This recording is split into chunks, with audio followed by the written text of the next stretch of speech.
Alors il y a deux concepts que je trouve fascinants dans le livre autour de la bourgeoisie, justement, cette classe championne de l'idée d'égalité. Ce sont les concepts de complaisance d'un côté et de compensation de l'autre. Est-ce que vous pouvez nous les présenter un peu plus en détail? Oui, alors après, j'explique la notion de vision du monde. Je dis que la bourgeoisie est une classe qui domine le monde, elle a pris le pouvoir sur l'ancien régime, et elle a une vision du monde. Et la vision du monde, je dis que c'est toujours l'articulation de trois niveaux, hein, c'est-à-dire une science, une morale et une esthétique, hein, pour simplifier. Il faut qu'elle ait ces trois dimensions. Et quand ces trois dimensions sont articulées, c'est ce qu'on appelle une Weltanschauung, là, je ne sais pas, en philosophie allemande, c'est-à-dire une vision du monde. Hein, c'est une appréhension totale du réel, avec rien n'est laissé ailleurs et rien n'est repris d'autre, hein, en gros. Ça opère une synthèse. Hein. Et je dis que le problème de la bourgeoisie, c'est que c'est la première classe dans l'histoire qui ne se réfère qu'à elle-même, puisque traditionnellement, en fait, l'homme, pour trouver sa valeur, doit imiter les dieux. Hein. Et ça, c'est la question qui se pose, c'est le christianisme. Est-ce que l'imitation, il suffit de dire Bernanos, une vie d'homme réussie dans la société chrétienne, c'est un homme qui arrive à imiter le Christ. Hein. C'est l'imitation du Christ. On doit rester proche du Christ et de ses valeurs par définition. Hein. C'est pas, il ne suffit pas de s'habiller, de se laisser pousser la barbe. Or, la bourgeoisie étant la classe de la raison, n'a pas de modèle transcendant. Elle devient son propre modèle. Ce qui veut dire, et là on comprend les écrits de Christopher Lasch, hein, c'est que la bourgeoisie est une classe intrinsèquement narcissique. C'est-à-dire, elle est la mesure d'elle-même. Hein, elle est narcissique et prométhéenne. Hein. Et cette complaisance par rapport à elle-même, de dire je suis la classe de la raison, j'ai amené la modernité, et donc j'ai amené, en s'appuyant sur Kant, j'ai amené le monde d'une certaine manière à sa perfection, hein, c'est ça l'idée. Cette complaisance narcissique, compte tenu de la réalité réelle et de l'écart abyssal entre l'égalité formelle et l'égalité réelle sur le plan social, est ce qu'on peut appeler radicalement une mauvaise foi. Et d'ailleurs, vous voyez que mauvaise foi a deux sens. C'est-à-dire que c'est une foi mauvaise, au sens c'est une fausse religion ou une mauvaise religion, c'est une religion du narcissisme, et une mauvaise foi parce qu'il y a en fait une culpabilité. Parce que le bourgeois qui a chassé le roi, les nobles et les prêtres au nom de l'égalité, qu'il a vendu aux tiers-États, c'est-à-dire au peuple du travail, en fait, il y a eu une arnaque, hein, puisque ça n'a pas été pour produire une société égalitaire.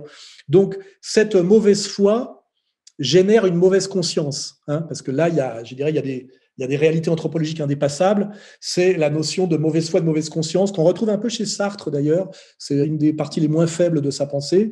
Et cette mauvaise conscience s'exprime.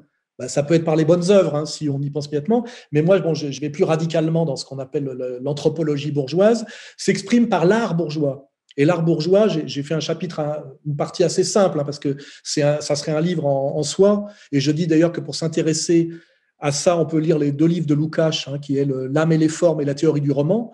C'est qu'en fait, cette mauvaise conscience bourgeoise s'exprime de deux façons morales par la littérature, qui est une catégorie intrinsèquement bourgeoise qui n'existait pas avant, qui est l'expression de la mauvaise conscience de la bourgeoisie par les êtres les plus conscients et les plus moraux de la bourgeoisie.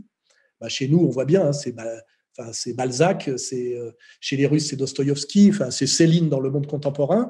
Et cette mauvaise conscience peut s'exprimer aussi de manière, comment dirais-je, je dirais dégénérée, par cette autre forme de l'art bourgeois qui est en fait la culture du beau, c'est-à-dire ce que j'appelle le jardin secret, c'est-à-dire que le bourgeois ayant conscience que par sa course au profit, qui est une autre dimension, hein, ce qui est devenu l'homme du calcul égoïste. Marx a des phrases magnifiques pour expliquer ce que c'est que le bourgeois. L'homme du calcul égoïste, justement parce que par la mathématique et l'économie, il est dans ce monde du calcul qui est l'opposé du monde de la générosité, de l'échange, du don. Le don est un concept de la société traditionnelle fondamental. J'en parle un peu dans le livre, mais là, je ne peux pas donner tout le livre maintenant. Hein.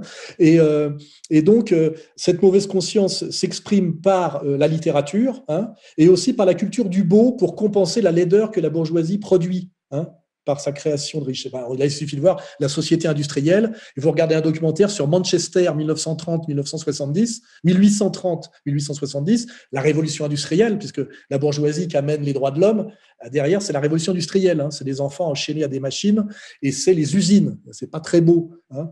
Et donc, il y a l'art de la conscience littéraire et puis l'art, je dirais, de la compensation esthétique. Et donc, cette surévaluation de la catégorie de l'art par le bourgeois. Et c'est comme ça qu'on peut comprendre pourquoi un milliardaire bourgeois aujourd'hui va mettre des milliards pour acheter un tableau de Vincent van Gogh qui était un marginal avec des aspirations mystiques. Parce qu'en fait, il fait un travail de compensation par lequel il exprime, en fait, d'une certaine manière, sa mauvaise conscience. C'est-à-dire qu'en fait, Pinault, quand il collectionne l'art contemporain, nous, on peut le trouver un peu ridicule, mais en fait, il faut comprendre que lui, dans sa position de milliardaire, il exprime en fait sa mauvaise conscience en disant « Je suis un acteur de la laideur de la modernité bourgeoise capitaliste, mais je compense parce que j'accumule du beau par ailleurs et je vous permets d'y accéder gratuitement, parce qu'en général, c'est toujours une fondation avec un musée, etc. » Même si malheureusement, tu vois du James Kunst, parce que là, il y a des moments où effectivement, le bourgeois a une conception du beau qui est quand même bourgeoise, in fine. C'est là où c'est réversible. Hein. Et puis surtout, on voit que cette pratique du bourgeois, c'est de payer très cher des œuvres qui ne valent rien par rapport à sa vision du monde profonde. Hein. Un tableau de Van Gogh, ça ne vaut rien, c'est une toile avec de la peinture.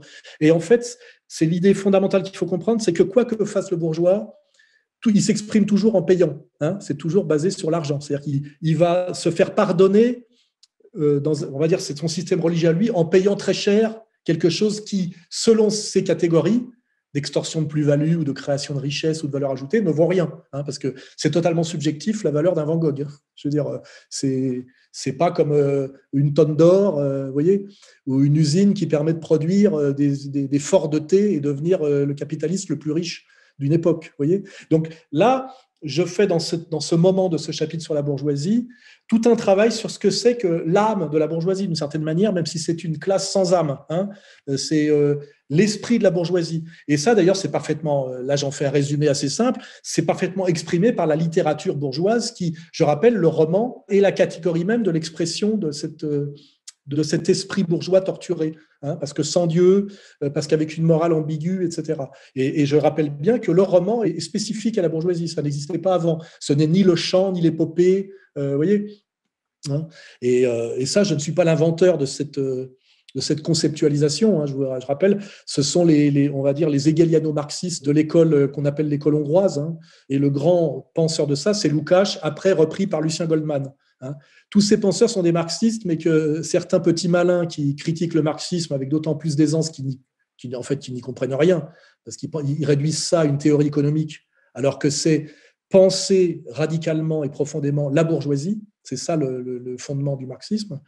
Et je me moque un peu à la marge de mecs comme Gave, et d'ailleurs là je rends aussi un hommage par le biais à des types comme Cousin, qui effectivement nous rappellent que le marxisme, c'est d'abord de la philosophie, de l'anthropologie, et que la dimension économique dans le marxisme n'est centrale que parce que l'économie est centrale dans la bourgeoisie. Vous voyez ? Voilà. Là, on est dans la philosophie, hein. On n'est pas dans l'amor fati. Hein, cette petite remarque que je fais, c'est que quand on n'est pas doué pour la philosophie, qu'on n'a pas travaillé la philosophie, on peut être fasciné par Nietzsche. Mais pour comprendre Nietzsche, parce que c'est vraiment très intéressant, il faut avoir tout le bagage philosophique, hein, antérieur. Sinon, ça ne vaut rien. Voilà. C'est pour ça que c'est très dangereux de commencer la philosophie par Nietzsche. Hein. Mais on comprend pourquoi. Parce qu'en fait, c'est une manière de croire qu'on comprend la philosophie, alors qu'en fait, on n'y a même pas accédé, Nietzsche, pour les incultes.